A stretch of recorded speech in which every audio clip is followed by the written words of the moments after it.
This is a fairly standard central line setup that got contaminated, so I thought I'd use it for a teaching video. So you have your introducer needle, you've got your guide wire, your dilator, and the central line itself. And you use the Seldinger technique, so you find your vein with an ultrasound, you insert the needle, and you slide the guide wire down the needle.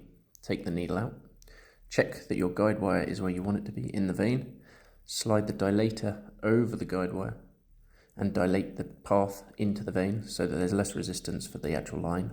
Take the dilator off, slide your central line over your guide wire into the vein, make sure that the guide wire is coming out the back of your central line, and then take the wire out and leave the central line behind. This is a 16 centimeter quad or 4 lumen central line, and it's used for the right internal jugular.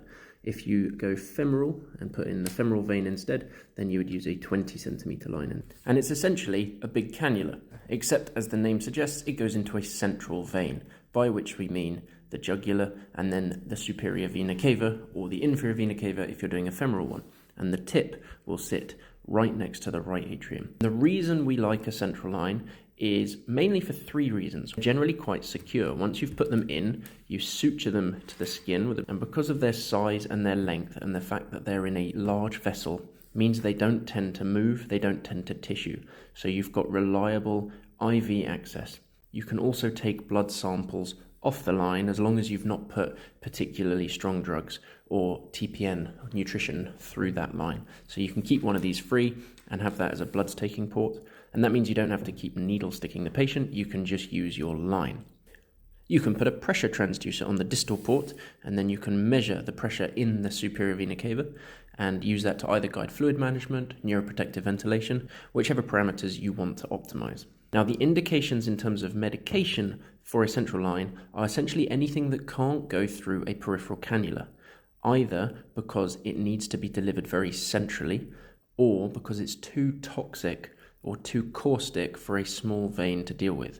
Things like concentrated potassium and vasopressors and total parenteral nutrition are too caustic for a small vessel and often will damage the vein and just leak out into the tissues. By giving it centrally, you dilute it very, very quickly in a large volume of blood in the superior vena cava, and then it gets delivered to where it needs to be very quickly as well. One misconception about central lines is that they're good for resuscitation. They are not.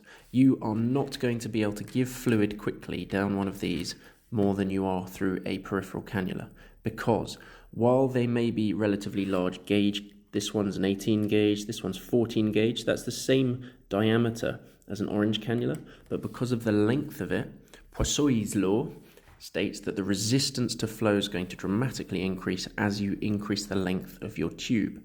So what you want for fluid resuscitation is a short, wide cannula, not a long central line. So these are not good for giving lots of fluid very quickly. You would be better off with an orange cannula for that. These are much better for longer term delivery of very strong drugs to a patient who's going to need reliable IV access for a duration of time, and they may need repeated blood tests and monitoring of central venous pressure.